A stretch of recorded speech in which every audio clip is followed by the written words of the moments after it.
Preparem-se porque uma verdadeira bomba está para estourar, explodir no Planalto, em Brasília, nos entornos ali do Supremo Tribunal Federal. E essa bomba está deixando não só os ministros do Supremo de cabelo em pé. Quando eu digo isso, eu falo de Moraes, falo de Gilmar Mendes, Dias Toffoli, pasmem até Carmen Lúcia, que fala em sair porque a família está achando perigoso. Mas por que temer se eles são os heróis da democracia? Gente, os Estados Unidos prometem intervir com força total nas eleições desse ano. E isso está deixando a turma de cabelo em pé. São notícias que eu vou trazer para vocês aqui em tempo real. E tudo que eu peço é que você fique nesse vídeo, acompanhe atentamente tudo que você vai ouvir aqui. Comente no final a respeito de tudo isso. Segue esse perfil aqui para dar aquela moral. Gente, a coisa não tá para brincadeira. O ministro, o presidente Fachin já diz até em abandonar os ministros, porque ele tá vendo que a corda vai roer pro lado dele. Bom, sem mais enrolação, vamos acompanhar essa primeira notícia aqui, eu quero a tua opinião no final. Olha isso aqui, ó. A pesquisa nunca teve, na história dela e na história do STF, um índice tão baixo de confiança das pessoas, da população, nos ministros e na própria corte. É um negócio que, a depender inclusive da região, a depender do nível de escolaridade das pessoas, esses índices de desconfiança do Supremo chegam a números estratosféricos. E eu vou te contar tudo isso agora em detalhes, te dar os dados e te mostrar por que isso, se para eles é um perigo danado, para eles a falta de legitimidade do povo é um risco, para nós é uma ótima notícia. Tudo bem, nunca na história do STF, nunca na história desse índice nós tivemos uma reprovação tão grande do STF. Não é só reprovação, não gosto desse STF, eu não confio que esses ministros sejam dignos de lá estar, que essa corte seja digna de ser uma corte de justiça. 53% das pessoas, de uma forma geral, acreditam que o STF não merece a credibilidade deles. No Sul, esse índice chega a 62%. No Sudeste, esse índice chega a 59%. E entre os que recebem mais de 5 salários mínimos, a desconfiança ultrapassa 60%. Entre os brasileiros que têm renda menor que 2 salários mínimos e vivem em outras regiões, a confiança diminui, a confiança aumenta, mas ainda assim aumenta pouco. O índice fica em 45% no máximo de confiança em relação aos ministros e ao STF. A pesquisa feita agora em abril, claro, reflete o caso Master. E aí, meus caros, eu preciso dizer a vocês que nós temos uma questão aqui interessante. Porque se por um lado eles...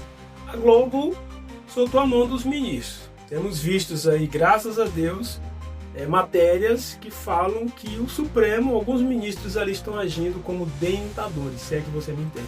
Então essas pessoas aqui, minoria que ainda confiam, são pessoas que foram alimentadas por muito tempo pela emissora, pela Globo. Estão desesperados com um índice como esse, porque o STF não vive de votos. O STF não vive das urnas, né? Ele não tem a legitimidade do voto popular. Então a única coisa que faz o STF ter legitimidade é a confiança das pessoas de que o STF é útil e de que os ministros são sérios.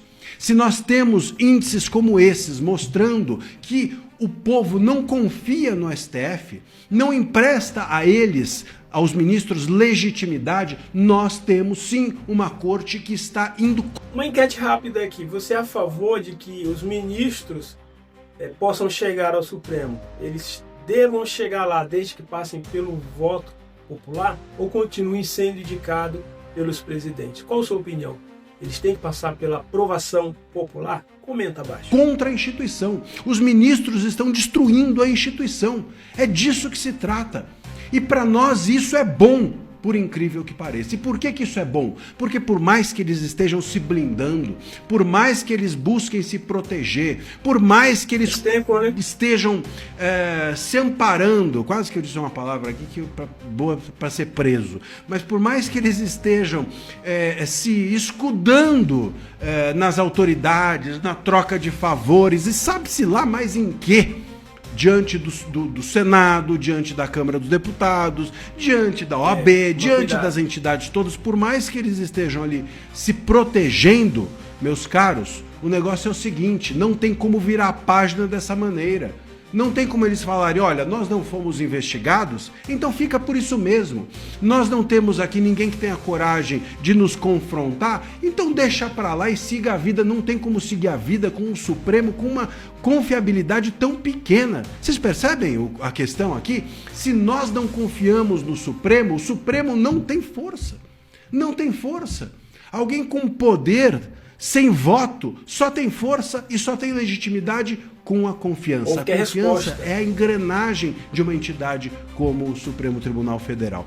Portanto, eles sabem muito bem que essa pesquisa mostra que eles podem se blindar de investigações, de acusações, de prisões, de impeachments, mas eles não vão conseguir se blindar da desconfiança que nós temos neles. E aí, meus caros, ou a gente resolve, a gente que eu digo, o Senado com impeachment, o Ministério Público com investigação e prisão de ministros, se envolvidos, se culpados, ou nós não vamos conseguir seguir adiante com o Supremo que está debaixo de uma desconfiança extrema como essa. E eles não vão conseguir recuperar essa confiança sem sangrar na própria carne, sem resolver esse problema interno. E esse problema a gente sabe que não se resolve com fraquinho, não se resolve com uma gestão frouxa da crise, não se resolve com código de ética de mentirinha. Se resolve com prisão, com impeachment, com investigação.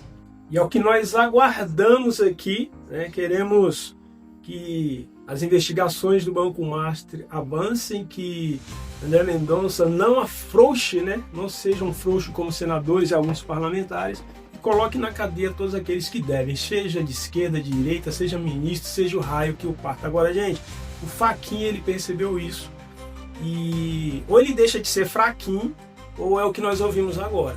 Eu, pelo menos, respeito. Poucos ali merecem respeito e credibilidade. Escuta o que o Geyer falou aqui com atenção. Eu acho que essa foi a gota d'água para o presidente do STF. Nesse momento, o presidente do STF é o Edson Fachin. Eu acho que nem o Edson Fachin está suportando mais o que está acontecendo lá dentro da sua Suprema Corte.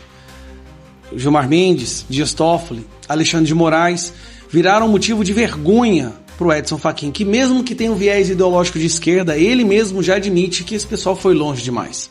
Quando falamos em crises, é fundamental reconhecer que efetivamente nós estamos imersos em relação à atuação do judiciário, uma crise que precisa ser enfrentada.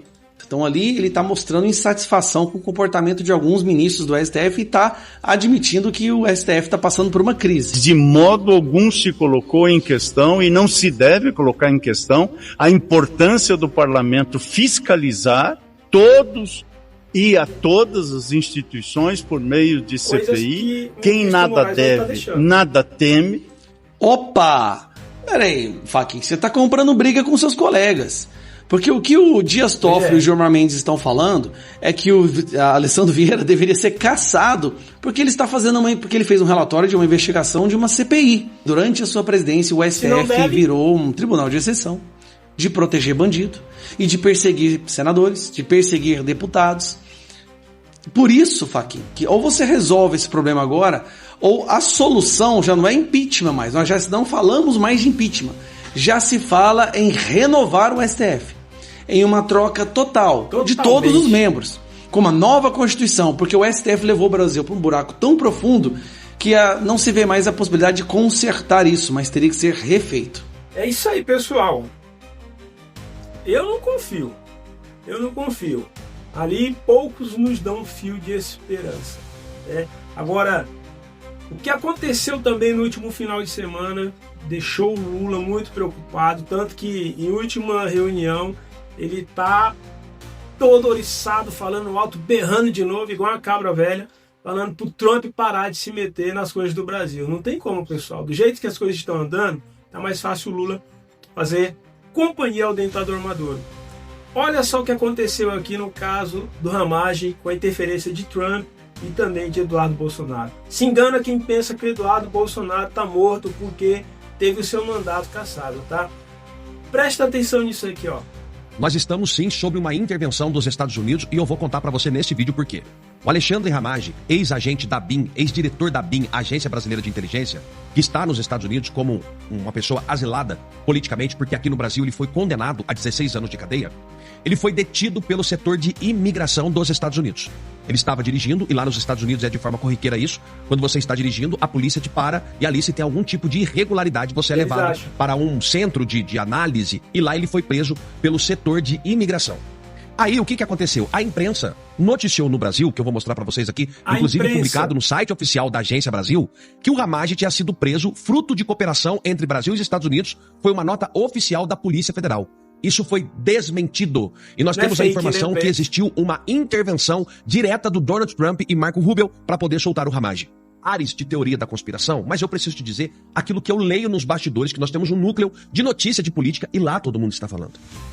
Se, porque tudo pode acontecer. Num país da mentira onde falar a verdade virou crime, tudo pode acontecer. Se Verdade, né? o Lula ganhar a eleição este ano em outubro, quem vai governar o Brasil é os Estados Unidos. Albert, você está falando uma besteira. Aguarde.